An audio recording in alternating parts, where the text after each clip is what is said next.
football. It's personal between me and you, and I'm going to do you some serious harm, you big stiff idiot.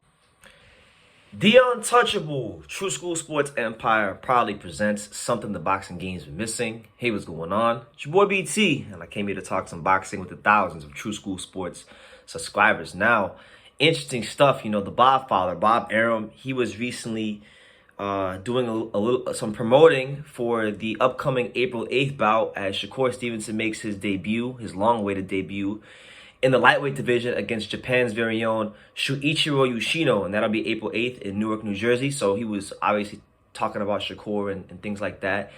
And basically, there was this part of this video segment he did on the Top Rank YouTube channel where he made a big claim, and it ain't the first time Bob Arum has made one of these big claims. I'm going to kind of break that down later in the video, but let's get into what he said because it was quite interesting. So I'm gonna read the whole quote. It's pretty long, so bear with me. But Arum stated the following, and I quote: "I remember years ago, way before you were born, when I was promoting Marvin Hagler. Hagler fought a lot in New England and when he became a real big star and started fighting in these big places in Las Vegas, thousands of people would come to New England to watch him fight. And so he was a big attraction, and every casino wanted Hagler to fight there. As good as Hagler was, and he was great, you're gonna surpass him. I really believe that." That's what Bob Arum said. You know, that's what Bob Arum said. And then Shakur Stevenson basically wanted to respond and say, yeah, he appreciates him and everything he does at Top Rank, and that he feels that he's the best fighter on the Top Rank roster. And they're going to go all the way up, and, you know, he's going to put on a show for the Newark, New Jersey fans come April the 8th. You know, all that good stuff. But, yeah, Bob Arum out here saying that Shakur Stevenson is going to pass marvelous Marvin Hagler. Now, that right there, and mind you, I love Shakur Stevenson. I've been on the Shakur Stevenson bandwagon, so to speak, since before the Olympics. Ever since I met Shakur Stevenson in April of 2016, when he was a young kid, at the Chris Algieri Earl Spence press conference. I met him and I interviewed him. I was one of the probably the first people on YouTube to interview Shakur. Honestly, before he became the Olympian, before any of that, you know. So I've always had a high opinion of the kid since the day I met him.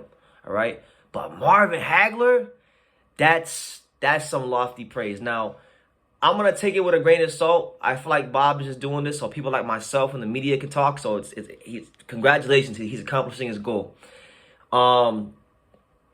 He did this years ago. I remember when Lomachenko was coming up, and I can't remember after what fight it was for Lomachenko, but he looked into the camera and he said, he said to the media that was surrounding him in the media scrum, he said, "Listen, I know boxing. You media people know boxing. What did he say? He said Vasyl Lomachenko will be the best fighter I've had since Muhammad Ali," or something like that. Right? Maybe he said he passed Muhammad Ali. It was some crazy claim he made, and that's basically the same thing he's doing here with Shakur. He just, instead of saying Ali, he kept it a little bit more modern, and he said Marvin Hagler. So I don't agree with that. I mean, I'll be honest. I don't agree with that. I mean, cause okay, let's okay. He's made that claim, right? So if you're making that claim, the next question you got to ask is, okay, what would Shakur Stevenson have to do to pass Marvin Hagler? Like, what fights would he need to make? Who would he need to fight? Because Marvin Hagler had a pretty damn long middleweight title run. You know, he literally dominated the middleweight division for seemingly forever before he, you know, eventually wound up losing in a fight that he really didn't even lose. Like, he really didn't even lose to Sugar Ray. That's my opinion. I don't think he lost Sugar Ray. But if you look at Marvin Hagler, right? So Marvin Hagler, he became champion against Vito Antuofermo in 1979. That's November of 1979. He became champion against Vito Antuofermo. Then, what?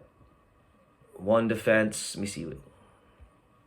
Yeah, one defense, two defense, three defense. Yeah, he had a truckload. He was champion from 1979 all the way to basically 87. So damn near, it was an 8-year title reign until he lost to Ray Leonard. And he really didn't lose to Ray Leonard, honestly. I don't think he lost Ray Leonard. I think that fight was bullshit, honestly. I don't think Ray Leonard really beat him. But so basically, Shakur Stevenson, in my opinion, I don't think he's gonna stay at lightweight. I don't think it'll be a lightweight for 8 years. I don't think so. I think at some point he may experiment with the move to 140.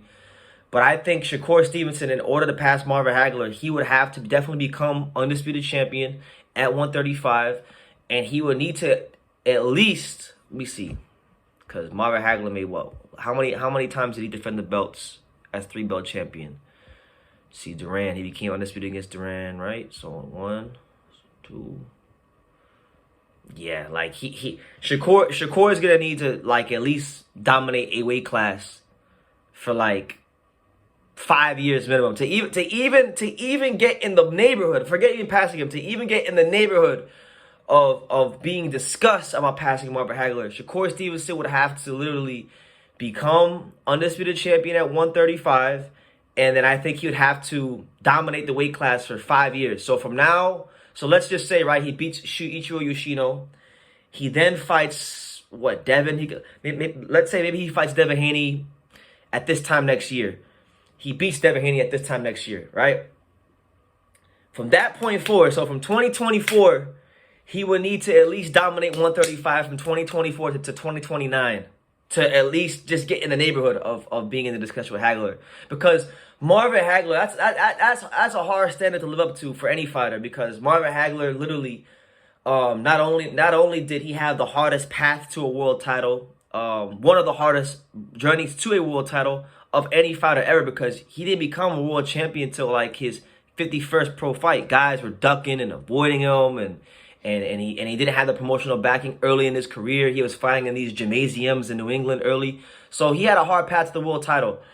And then, you know, mind you, he had to fight all the top contenders to get to the world title, so he already had a couple losses. He was no undefeated fighter, and boxing was kind of in a different climate. It wasn't a much different climate. He didn't have, there wasn't as much maneuvering in boxing, and boxing was on network television. So the thing that's also going to hurt Shakur Stevenson is that, you know, okay, Marvin Hagler had a harder road to the title, but once he got to a certain level, boxing was more mainstream. So, like, for example, in America back in the 70s and the 80s, guys like Hagler and Hearns and Duran, these guys were in 7-Up commercials. These guys had endorsement deals which got them a lot more exposure to the mainstream audience.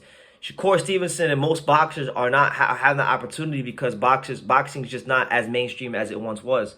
So I'm going to respectfully disagree with Bob Arum and just say that this is what we call hyperbole, exaggeration, ways to drum up interest for Shakur Stevenson's next fight, you know. But it's fun to talk about, you know. It's fun to talk about, and it's a, you know, shout out to Marvin Hagler, man. I had a chance to meet Marvin. I met both of them. I met Shakur and I met Marvin Hagler. You know, I had the honor to meet Marvin Hagler when I was 21 back in 2016 at the WBC convention, and it was one of the best moments of me being around the sport, you know.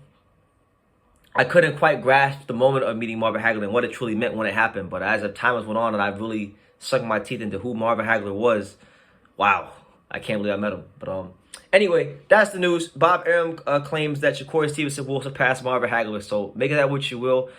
Make sure you guys take the time to subscribe, and like I say in every single one of these videos, you can love me or you can hate me, but I'm just a kid from Daniel. So until next time, take care, guys. Thank you for watching another video on the untouchable True School Sports Empire. For more great boxing content just like this video, click right here and make sure you subscribe. Much love from sunny South Florida.